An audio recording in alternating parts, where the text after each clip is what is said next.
Salut, meus alunos queridos! Tô adorando essa luz, meu cabelo está super platinado, amando, mas tá todo doido, não tô nem escovando. Mas voltamos aqui.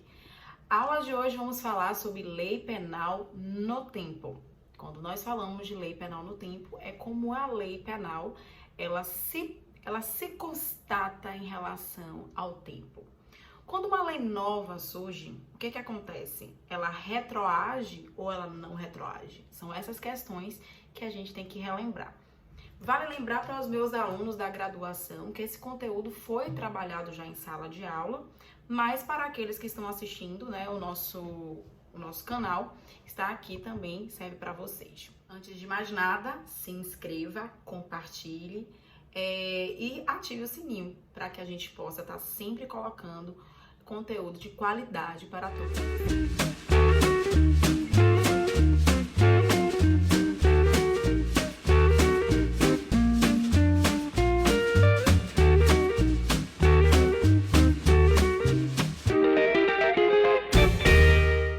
A regra geral trazida pela Constituição Federal é a da irretroatividade, né, da lei penal, ou seja, a lei penal não retroage.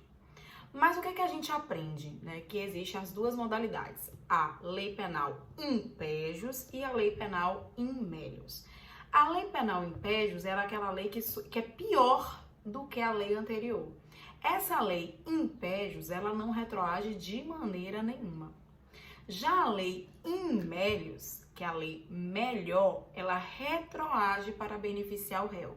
Ou seja, aí que surge aquele princípio, retroatividade da lei mais benéfica, ou seja, ela retroage para beneficiar o réu.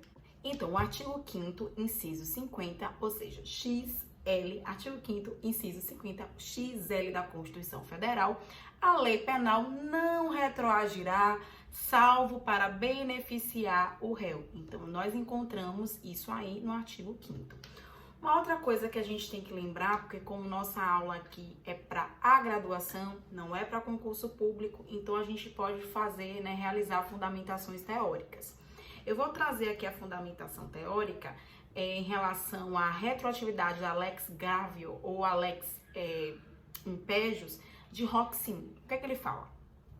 Todo legislador pode cair na tentação de introduzir ou agravar a posteriori, ou seja, depois, as previsões da pena, ou seja, deixar a pena muito pior, sob a pressão de fatos especialmente escandalosos, ou seja, sob a influência da sociedade. Tem uma tendência do legislador a querer aumentar a pena pelo súbito, pelo pedido, pelos anseios sociais, para aplacar estados de alarme e excitação politicamente indesejáveis. Pois bem, impedir que se produzam tais leis, feitas na medida do caso concreto, é que, em sua maioria, são também inadequadas em seu conteúdo. Ou seja, não é porque a sociedade deseja, almeja que você aumente a pena, ou seja, colocando uma pena para que ela seja muito pior, é que isso deve acontecer. Foi isso que Roxin ele intensificou nessa argumentação. Ainda em relação ao tempo do crime, nós temos 3 teorias que devemos nos apegar e estudar. A primeira teoria é a teoria da atividade, que considera-se o crime no momento da ação e da omissão, mesmo que outro seja o resultado. Essa seria a teoria da atividade. A teoria do resultado seria o seguinte: considera-se momento do crime o momento do seu resultado. Ou seja, nesse caso, não considera-se o momento do crime nem no momento da ação ou no momento da omissão. Para a gente exemplificar os dois casos. Em relação à teoria da atividade, vamos dizer que Pedro, ele atirou em César em Feira de Santana, no momento da ação ou da omissão. Só que César, ele veio a falecer na cidade de Euclides da Cunha, que ele achou vaga no hospital na cidade de Euclides da Cunha e veio a falecer na cidade de Euclides da Cunha. Em relação ao tempo do crime, onde que seria considerado o momento, né, o momento do crime? Na cidade de Feira de Santana. Se fosse pela teoria do resultado, se consideraria o quê? O resultado foi na Euclides da Cunha. Então, a gente analisaria em relação ao momento, o resultado na cidade de Euclides da Cunha. Ok? Até aí. Passemos, então, à análise da outra teoria, a terceira, que é a teoria mista ou da ubiquidade. Em relação à teoria mista ou da ubiquidade, considera-se o momento do crime tanto no momento da ação e da omissão, como também o seu resultado, ou seja, considera-se o momento do crime tanto em um caso como no outro. Professora, mas então, qual é a teoria que em relação ao tempo que nós brasileiros seguimos? Vamos lá para o artigo 4 do Código Penal. Abra aí o seu artigo 4 do Código Penal, que ele diz assim: considera-se praticado crime no momento da ação ou da omissão, ainda que outro seja o momento do resultado. Então, em relação ao momento do crime, a teoria que nós seguimos, anote aí, frise, é a teoria da atividade. Então, a gente estuda obrigatoriamente a teoria da atividade, a teoria do resultado e a teoria da ubiquidade em relação ao tempo do crime. Mas o que a gente percebe no artigo 4, na leitura do artigo 4, é que a teoria que o Brasil adotou foi a teoria da atividade. Coloca isso na sua cabeça e não esquece jamais. Agora a gente vai trabalhar um exemplo para poder vocês me responderem. Vamos se dizer que um menino chamado Júnior, ele tinha 17 anos. 17 anos e 9 meses. Faltavam 3 meses para ele fazer os 18 anos. E ele veio a alvejar alguém, ou seja, atirar em alguém, nesse período, quando ele tinha 17 anos e 9 meses.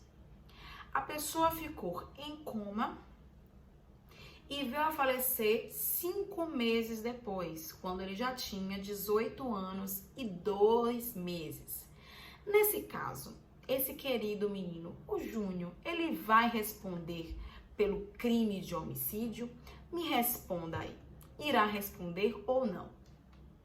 Ou seja, né, eu acho que vocês devem ter raciocinado nesse tempo, a resposta é negativa. Como nós consideramos pelo artigo 4, que no momento, né, da ação ou da omissão, o nosso querido agente, o Júnior, ele tinha 17 anos e 9 meses, ele era o quê? Menor de idade. Se ele era menor de idade, ele era inimputável. Que em penal 1 o assunto é mais pra frente. Ele era inimputável. Então, nesse caso, ele não vai responder pelo crime, mas ele vai responder pela quê? Pela Lei 8.069 de 90, que é o nosso querido Estatuto da Criança e do Adolescente. É um erro nós pensarmos que essa pessoa não vai responder por nada. Gente, o inimputável, a criança, responde sim, mas pela leis específicas, que é pelo ECA. Então, calme aí. Vamos trabalhar aqui outro exemplo, que a gente encontra esse exemplo no livro de Rogério Greco. Nesse exemplo tá assim, ó. Suponhamos que alguém, dirigindo seu automóvel, tenha praticado no trânsito um crime de homicídio culposo no dia 1º de setembro de 1997. Ou seja, ele cometeu um crime no trânsito em 1997. O parágrafo 3º do artigo 121 do Código Penal prevê que a pena para o homicídio culposo é de detenção de 1 a 3 anos. Para aqueles que ainda não sabem nada de direito penal, vale salientar que o crime de detenção, o regime é o seguinte, é o semiaberto e o aberto. Ou seja, ele não fica no regime fechado, no regime de detenção. Mas vamos voltar. Então, nesse caso, ele cometeu o crime no dia 1º de setembro de 97 e nesse período de 97 ainda não tinha o novo Código de Trânsito Brasileiro. Ok? Então, nesse período, quem cometia um crime de homicídio culposo no trânsito respondia pelo artigo 121, parágrafo 3º. No entanto, gente, em 5 de novembro daquele mesmo ano, né, de 97, surge o CTB, o novo CTB. E o novo CTB, ele almejou punir com muito mais rigor os motoristas que causam os homicídios culposos no trânsito, que está no artigo 302. Olha como tá. Praticar isso em 97, que houve mudanças aí, mas depois a gente fala isso. Tô falando o exemplo. Praticar homicídio culposo na direção de veículo, de detenção de 2 a 4 anos. A pena é muito maior que lá no nosso Código Penal anterior. Então, como é que ficaria a resolução? Como é que a gente vai resolver isso aí? Ele vai responder pelo Código Penal ou ele vai responder pelo CTB? Me responda. Nesse caso, gente, nesse exemplo que nós estamos trabalhando, ele vai responder pelo Código Penal. Apesar do crime ter sido realizado no trânsito, ou seja, ele dirigiu e levou alguém a óbito de forma culposa, ele vai responder pelo Código Penal, porque a lei nova, que foi essa lei nesse período, que foi do Código de Trânsito Brasileiro, ela veio muito mais gravosa. Então, a lei mais gravosa, a lei impédios, ela não retroage, né, para prejudicar o réu. Isso tem que ficar muito claro. A lei não retroage para prejudicar o réu, apenas para beneficiar. Então, a gente tem que frisar o artigo 2º do Código Penal, que diz o seguinte, o artigo 2º, parágrafo único. A lei posterior, ou seja, a lei nova, que de qualquer modo favoreceu o agente, aplica-se aos fatos anteriores. Ou seja, se ela for benéfica, ela retroage. Ainda que decididos por sentença condenatória transitada em julgado. É o caso que acontece na abolition crimes, que a gente já viu na graduação, viu na sala de aula, mas vamos frisar aqui. O que é abolition crimes? É quando uma lei deixa de existir. Ela beneficia o réu, mesmo que ele já tenha sido condenado, mesmo que ele já tenha sido já tenha respondido, ele apaga todo o histórico de condenação quando acontece a abolition crime. Agora uma indagação de pesquisa empírica, né? Em relação ao novatio legis impédios, a lei pior, nos crimes permanentes e os crimes continuados. Meus queridos, aqueles alunos de Penal 1, nós vamos ver esse conteúdo apenas em Penal 2. Mas pegue o nosso Código Penal, nosso querido Código Penal, no artigo 71 e dê uma lidinha. Ou como diz nosso artigo 71, dê uma lida nele aí. O artigo 71. Quando o agente, mediante mais de uma ação ou omissão, pratica 2 ou mais crimes da mesma espécie, pelas condições de tempo, lugar, maneira de execução e outras semelhantes, devem subsequentes ser havidos como continuação do primeiro. O que são crimes continuados? A gente pode dar exemplo do crime de cárcere privado, de um padrasto, por exemplo, que estupra a sua enteada durante muitos anos, ou seja, no mesmo lugar, nos mesmos meios de execução, sendo os mesmos crimes. Isso é um exemplo aí de crimes continuados. Então, qual é a pergunta? O que é que nós estamos indagando? Existe a aplicação da novatio legis impédios nos crimes continuados? Por exemplo, um sequestro, né? Começou a vigorar em 23 de novembro de 2019 e finalizou em julho de 2020. Só que surgiu uma lei nova em abril de 2020. Uma lei nova muito pior, falando sobre o sequestro. Vamos dizer que aumentou a pena do sequestro. Como é que ficaria, então, a decisão nesse caso? Como é que é a aplicação? Vai retroagir ou não vai retroagir? Então, gente, será aplicada a anterior, né? Que era a mais benéfica, que era aquela de novembro de 2019, ou será aplicada a legislação de abril de 2020? Porque o resultado finalizou em julho, né? Em junho de 2020. Qual será, então, né? Qual é a dúvida? O que é que será aplicado? Vamos agora analisar aqui. Existe um entendimento, viu, gente? A súmula 711, né, do nosso Supremo Tribunal Federal, ela fala o seguinte: a lei penal mais grave aplica-se ao crime continuado ou ao crime permanente se a vigência é anterior à cessação da continuidade da permanência. No exemplo que nós estamos trabalhando, o que é que aconteceu? Existiu uma lei anterior, em novembro de 2019, vamos dizer, sobre o sequestro, que a penalização do sequestro era X. Só que em abril de 2020 surgiu uma pena que aumentou a pena do sequestro para 2x. E o sequestro terminou em julho de 2020. Como a lei surgiu antes do sequestro terminar, aplica-se a lei mais gravosa. Fica isso, viu, gente? Coloca isso na cabeça, que é uma ideia diferente em relação à regra que nós estamos estudando até aqui. Pensem nisso aí, não esqueçam desse detalhe. Em relação aos crimes continuados, a gente leva em consideração a súmula 711 do STF, que fez o seguinte: a lei penal mais grave aplica-se ao crime continuado. E deve-se lembrar se essa lei mais grave ela surgiu depois que acabou o período, né, do resultado, ou foi antes. Frisa nisso, porque foi aplicado nesse caso que nós estamos trabalhando, porque a lei surgiu em abril de 2020 e o resultado acabou em julho de 2020. Fica a dica. Voltando a falar de abolition crimes, né? Abolition crimes, que o exemplo que mais nós trabalhamos em sala de aula é o crime de adultério. Quando o adultério deixou de ser crime em 2006, todos aqueles que foram condenados por adultério, eles tiveram todos os seus efeitos jurídicos, processuais, penais, todos os seus efeitos, né, extintos. É uma extinção de punibilidade. Vale salientar, meus lindinhos, que os efeitos civis, eles não são extintos. Então, se você cometeu o crime de adultério em 2005, você realmente não vai responder mais pelo crime de adultério.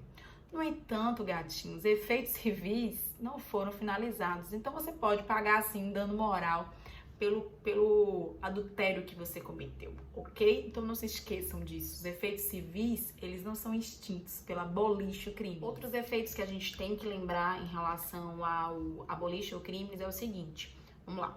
Tem que retirar o nome do agente dos rolos de culpados. Então, essa condenação anterior não pode ser utilizada para fim de reincidência, por exemplo, vai tirar tudo dos antecedentes criminais. A pessoa vai estar zerada de novo, vai ser considerada primária de novo, se aconteceu em relação a abolition crimes. Então, assim, esses são os principais efeitos. Agora, o efeito civil, vale frisar, ele não é atingido pela abolition crimes. Acorda, galera. Vamos entrar agora em relação às leis temporárias e leis excepcionais, ou seja, vamos entrar no artigo 3º do nosso Código Penal. A lei excepcional, no artigo 3º, diz o seguinte: a lei excepcional ou temporária, embora decorrido o período de sua duração ou cessadas circunstâncias que a determinaram, aplica-se o fato praticado durante a sua vigência.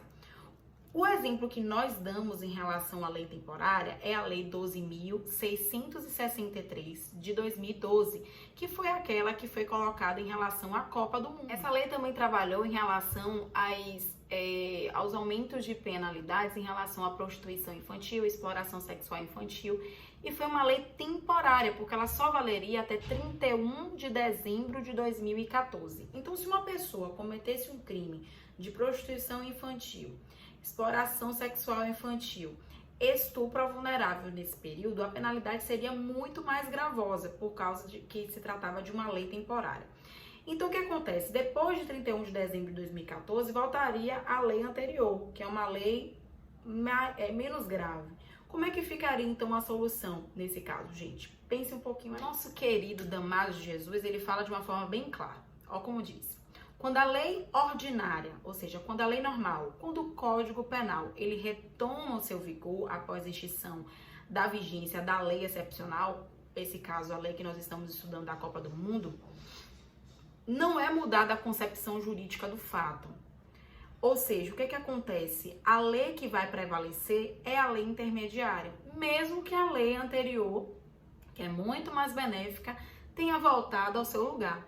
Então, este passa a ser isso porque não mais estão presentes as condições temporais ou de fato exigidas por aquelas. Mas o que acontece é que a pessoa vai responder pela lei temporária, a lei que estava valendo naquele período. É o efeito da ultratividade da lei. Ou seja, o que é? Mesmo que essa lei não exista mais, A pessoa que cometeu o crime nesse período, no exemplo da Copa, no período que foi até de junho até dezembro de 2014, ela vai responder pela lei que estava nesse período, pela lei temporária, que é o efeito da ultratividade da lei penal. Já as nossas leis excepcionais, gente, elas trabalham em relação aquelas que são editadas no período de estado de guerra, calamidade pública, surto de doença epidêmica, que é o caso que nós estamos vivendo com o nosso Covid-19. Se surgir uma legislação penal nesse período,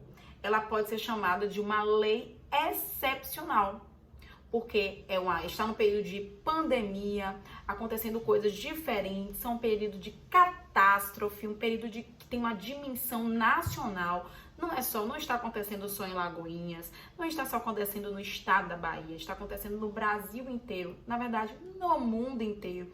Então, nesse caso, pode ser colocada uma lei excepcional. Então, qual é a diferença da lei temporária para a lei excepcional? A diferença crucial é essa. A lei temporária, ela tem início e fim. E a lei excepcional, a gente não sabe quando ela vai finalizar. Ela vai finalizar quando a especialidade acabar, quando a catástrofe acabar, quando a pandemia acabar, quando a epidemia acabar. Então, uma é uma lei que tem um início e tem um fim, e a outra, ela cessa depois que esse momento especial, a guerra, a catástrofe, os efeitos naturais, as doenças graves acabarem, ela cessa. Uma tem essa funcionalidade e a outra funcionalidade. Mas tem os mesmos efeitos. O que vale é a lei. Se você cometeu um crime no período da Covid-19, onde tinha, vamos dizer, uma lei diferente que aumentou a penalidade do artigo 268 do Código Penal. Dá uma lida lá de curiosidade. Que aumentou a pena do 268 do Código Penal. Se você cometeu um crime dessa natureza nesse período, vamos dizer, e depois que acabar a pandemia, você querer se valer da pena melhor do Código Penal, não vai acontecer, não vai rolar. Você vai responder pela penalização da lei excepcional, porque tem um efeito de ultratividade da lei. Coloca isso na cabeça. Para fim de curiosidade, né? O que a gente tem que saber? Professora, qual é a competência? De quem é a competência da Lex Mitchell, da Lex Immelius? Uma lei melhor surgiu. Quem que tem que falar? Vamos dar um exemplo aqui, ó. Vamos ver que surgiu uma lei melhor para o agente no período das investigações. E aí o Ministério Público, ele recebeu os autos. Ele vai colocar na denúncia, na petição inicial, na denúncia, a lei anterior, que é a lei no momento dos fatos, ou ele tem que colocar obrigatoriamente a lei melhor? Ele tem que colocar, galerinha, obrigatoriamente a lei melhor, mesmo que ele não goste, né? Então, ele tem que colocar na base, deverá oferecer a denúncia tomando como base o novo texto legal. Então, é isso que ele tem que fazer, respeitar a regra. Isso aí na fase do inquérito. Mas se o processo já está rolando e no meio do processo surge uma lei nova, o que é que se faz? A competência é do juiz ou do tribunal, dependendo da fase. Se estiver na primeira fase, é do juiz. Se já estiver no segundo grau, é o tribunal que tem que colocar a aplicação da lei mais benéfica. Mas, por exemplo, o juiz passou batido, o tribunal passou batido, e aí o advogado tem que fazer uma petição analisando, se, por exemplo, o processo já acabou o trânsito julgado, uma revisão criminal, o advogado, né, utiliza a revisão criminal, o instrumento da petição revisão criminal, para revisar todo o processo, dizendo que surgiu uma legislação que beneficia o seu cliente. Mas a competência é do juiz e do tribunal nessa fase. Mas se o juiz e o tribunal não faz, se ele não enxergou, é o advogado que tem que colocar uma petição dizendo: meu filho, surgiu uma legislação nova que beneficia o meu cliente, presta atenção aí. Então, os advogados têm que estar sempre ligados com as novas leis que estão surgindo. Vamos ver agora, gente, outra parte para a gente finalizar o assunto de lei penal no tempo, é a retroatividade da jurisprudência, coisa nova, vamos prestar atenção. Eu não estou falando que surgiu uma lei nova, estou falando que o entendimento do tribunal mudou em relação a alguns tipos penais, né? Vamos ver o exemplo é o seguinte: será que o entendimento novo dos tribunais, ele pode retroagir para beneficiar o réu? E aí, em relação a uma interpretação mais severa, vamos dizer que os tribunais começaram a ter uma interpretação mais severa, a pessoa, o agente, ele não poderá ser prejudicado pela nova interpretação jurisprudencial, uma vez que no período que ele cometeu o crime, ele acreditava que em decorrência das decisões anteriores, o seu comportamento não ter essa situação tão gravosa. Então, o entendimento atual, se for muito gravoso, ele não pode retroagir para prejudicar o réu da mesma forma que a Legis faz, né? Então, até aí tá certinho. Já em relação a uma decisão jurisprudencial, um entendimento, né, uma interpretação jurisprudencial muito mais benéfica, ela deverá sim obrigatoriamente, né, retroagir a fim de alcançar e a fim de beneficiar o réu. Quando eu digo, gente, nosso direito penal, ele é garantista. Ele nasce na sua essência para beneficiar o réu. É assim que o Código Penal, se você começar a entender que é assim, você não vai ter mais dificuldade. O direito penal, ele surge para proteger o réu. Ele não está aí para proteger a vítima. Ele está aí para aplicar as consequências dos fatos praticados, mas também respeitar os princípios da dignidade da pessoa humana do agente, daquele que aplica, que comete o ato ilícito. Se você começar a raciocinar desse jeito, o direito penal vai ficar muito fácil e vai ficar bem compreensível. Nós estamos trabalhando com o direito penal e o direito penal é público, o direito penal não é privado, entendeu? Ele não está trabalhando, ele não quer discutir as partes. Nosso intuito é discutir o réu, o que ele fez. A gente não está querendo dar nada para a vítima, não. A gente está trabalhando com ele, com o réu. Ele é contra o Estado. Só que o Estado também tem que proteger, então presta atenção nisso. Zaffaroni, ele fala o seguinte: quando a jurisprudência massivamente muda de critério e considera atípica, ou seja, essa ação, essa conduta não é mais típica, não é mais criminosa, ela tem que beneficiar, ela tem que retroagir para beneficiar todos aqueles que têm uma conduta parecida, semelhante. E ele fala que isso está bem claro pelo raciocínio do dispositivo do artigo 621, inciso 1 do CPP, que fala sobre a nossa revisão criminal. Então tá bem simples. Então quando surgir, gente, uma interpretação, julgados, uma interpretação jurisprudencial benéfica, ela também vai retroagir para auxiliar, para beneficiar o nosso querido autor do crime. Então pense nisso também, viu? Então, meus lindinhos, nós terminamos nosso conteúdo em relação ao tempo do crime aqui. Estudem, peguem o conteúdo ministrado em aula, vão atrás das jurisprudências, façam questões, vão atrás também dos livros. Gente, não esqueça dos nossos livros, não esqueça dos nossos doutrinadores. Você percebe que todas as minhas aulas eu trabalho com fundamentação teórica.